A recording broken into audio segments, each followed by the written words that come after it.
Nos encontramos con la maestra Lisette García Carreón. Ella es educadora del Jardín de Niños Hermanos Grimm de Cacahuamilpa, municipio de Pilcaya, Guerrero.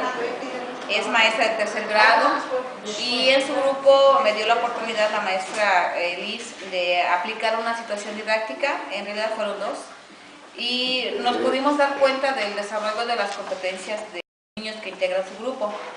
Derivado de ello, decidimos hacer una entrevista para saber cuáles son las estrategias que la maestra Lisette emplea en su grupo para hacer que los niños desarrollen las competencias que en estos días que estuvimos trabajando con ella pudimos observar. Maestra Liz, te agradezco mucho que nos permitas hacerte esta entrevista. Es importante saber cuáles son tus estrategias de trabajo porque creemos que podemos compartirlas con tus compañeras y de esa manera hacer que la práctica del resto de las compañeras de la zona se mejore y tal vez hasta pudiéramos llegar a un universo un poquito mayor. El día que nos diste la oportunidad de trabajar con tus niños, me di cuenta de que el grupo de verdad tiene competencias desarrolladas muy amplias y además es un grupo que da para más. Derivado de esto, hay algunas preguntas que nos interesa mucho hacerte y esperamos que tus respuestas contribuyan a mejorar la práctica docente. Entonces, de antemano, gracias por haberlo aceptado. Bueno, una de las cosas que nos interesa mucho saber es cuáles son las estrategias que utilizas para hacer que los niños se mantengan interesados en las actividades, se mantengan atentos, que fue una de las cosas que yo pude observar. Mucha atención de parte de ellos, mucha concentración, mucho interés en la actividad que estábamos realizando. Sí, bueno, cuando yo inicié a trabajar con los niños, yo vi la gran necesidad en ellos de precisamente eso, de mantener su atención, de que tratara yo de que ellos estuvieran atentos a lo que yo les solicitaba, pero al principio no resultaba.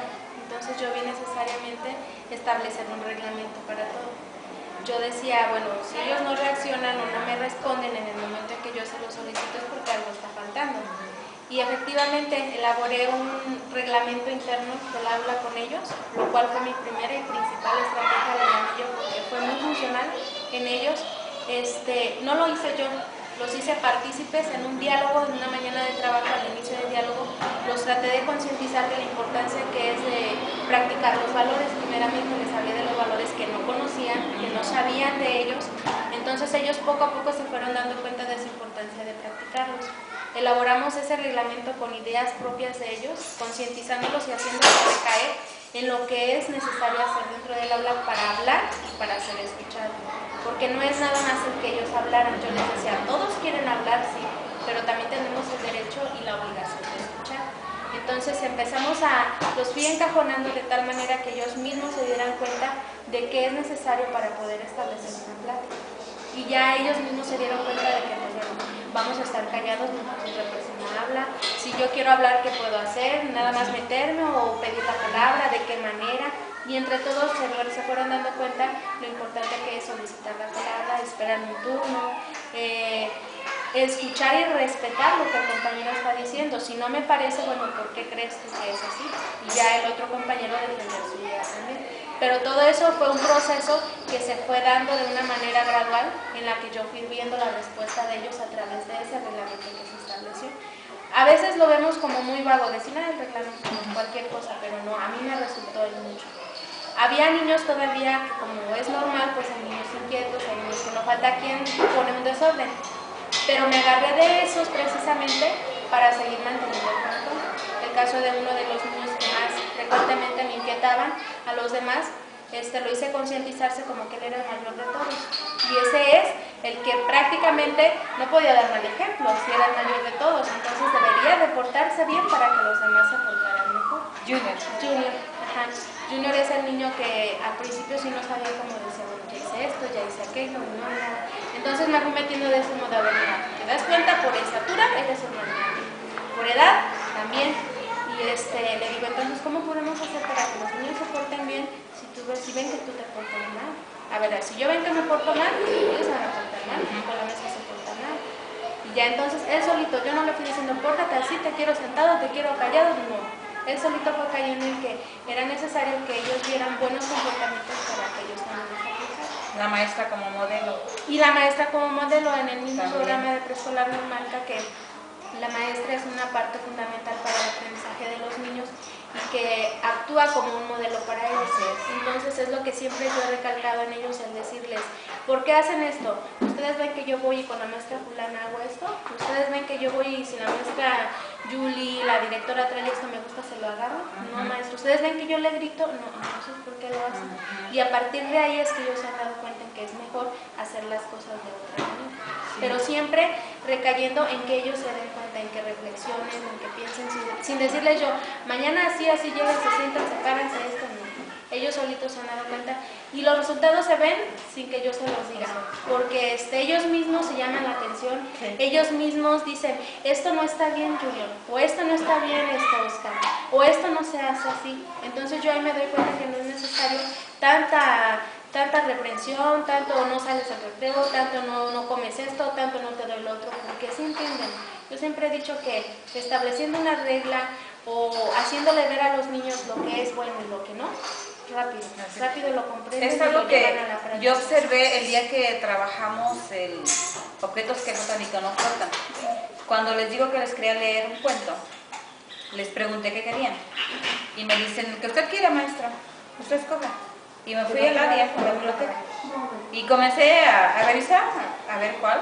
Y había 2, 3 que fulanito, sutanito y y decían, no, que ella escoja. Y Junior era el que decía, le dijimos que ella iba a escoger, no el que nosotros le digamos, fue lo que no me llamó la atención. Y una de las cosas que también me llama mucho la atención es el hecho de que observo que los niños mantienen el área como en silencio, como en un momento de poder platicar y conversar, y tu voz ayuda mucho. Regularmente no escucho que grites, no escuchamos tu voz alta, probablemente, no sé, quiero pensar que eso contribuye a que también los niños manifiesten ese tipo de actitudes, ¿no? Guardan silencio, ponen atención y no hacen ruido, no es un grupo ruidoso, que es lo que yo observo. Lo que pasa que cuando también yo trabajaba con ellos desde un principio, yo les empecé a hablar de esta manera como hablo, natural, es mi forma natural de hablar, que cuando empecé a trabajar en mi servicio me preocupaba porque yo decía, yo en las prácticas que realizaba, pues todas las maestras tenían una voz fuerte y se miraba su autoritarismo y decía, yo no soy así, no voy a lograr que los niños me tengan ese interés conmigo en lo que yo les propongo o lo realizo. Pero no, siempre que yo llegué a entrar a un aula a trabajar con un grupo, yo siempre, como naturalmente soy, y me funcionaba el hecho de siempre al principio tratar de quedarme callada yo para que ellos dijeran, bueno, ¿qué pasa? No habla, no me dice nada. Entonces ellos se quedaban viéndome y aprovechaba para yo hablar. En lugar de gritar, guardo silencio y ellos se sorprendían, no sé, les llamaba la atención más y ya me volteaban a ver y hasta ellos, cállate, no hables, espérate. Entonces yo mi principal estrategia también en eso fue no gritar. Yo les decía, yo no voy a gritar, yo vengo aquí a trabajar con ustedes y vamos a hablar, todo lo vamos a platicar, no hay por qué gritar. Y a veces que escuchábamos algún ruido fuera del aula que pues sí distorsionaba lo que estábamos haciendo dentro, yo les decía, a ver, vamos a escuchar, pongan atención y vamos a escuchar ese ruido que se escucha o algo que están gritando por allá, ¿les gusta? Porque lo alcanzábamos a captar desde el aula.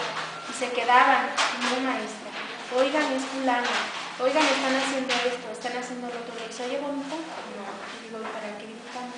Si ustedes me escuchan cuando yo estoy hablando, pues yo no voy a gritar si ustedes están gritando, alguien se tiene que callar. Y así fui metiéndolos en esa manera de trabajar de que yo no tenía que gritar.